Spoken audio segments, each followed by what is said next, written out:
Israel America के साथ जिस जंग में लेबनान ईरान के साथ उतरा था, उस पर सीज फायर के बाद भी हमले नहीं रुके। सीज फायर के 30 घंटे बीत चुके हैं, लेकिन लेबनान में इजराइल का बारूद बर्बादी की नई लकीरें खींच रहा है। ये तस्वीरें देखिए।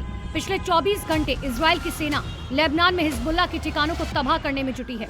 बैटल ऑफ बारूद ने पूरी दुनिया की टेंशन बढ़ा रखी है। नेतन्याहू किसी की सुनने को तैयार नहीं है। वो कसम खा चुके हैं कि हिजबुल्लाह के खात्मे तक जंग जारी रहेगी। इजरायली पीएम नेतन्याहू ने दो टूक कहा, सीज फायर ईरान में हुआ है, लेबनान में नहीं। हिजबुल्लाह इस शांति योजना का हिस्सा नहीं है। हमने 10 मिनट में हिजबुल्लाह के 100 ठिकानों को टारगेट किया। नेतन्याहू के बयान के बाद ईरान के विदेश मंत्री अब्बास अरागची ने सीज फायर तोड़ने की धमकी दे डाली। अरागची ने कहा कि लेबनान पर हमला सीज फायर की शर्तों का सीधा उल्लंघन है। ये अमेरिका की साजिश है। वो इजराइल के जरिए युद्ध जारी रखे हुए है।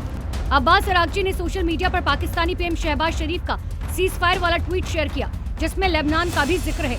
तो अमेरिका क्यों लेबनान पर हमलों को समर्थन कर रहा है? अरागची ने अमेरिका इजराइल को चेतावनी देते हुए कहा, ईरान अमेरिका युद्ध विराम की शर्तें बिल्कुल स्पष्ट और साफ है।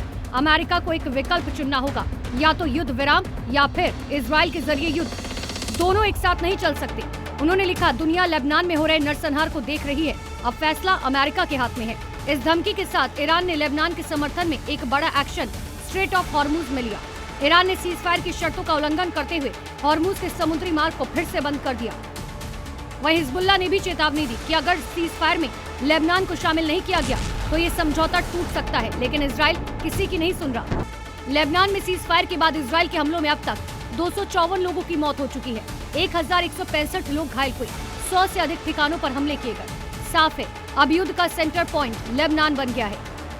नेतन्याहू किसी भी कीमत पर हिजबुल्लाह को हमास की तरह मिट्टी में मिलाना चाहते हैं और इसके लिए वो किसी की नहीं सुन रहे। ऐसे में सवाल ये कि क्या 14 दिन का सीज फायर टूट जाएगा?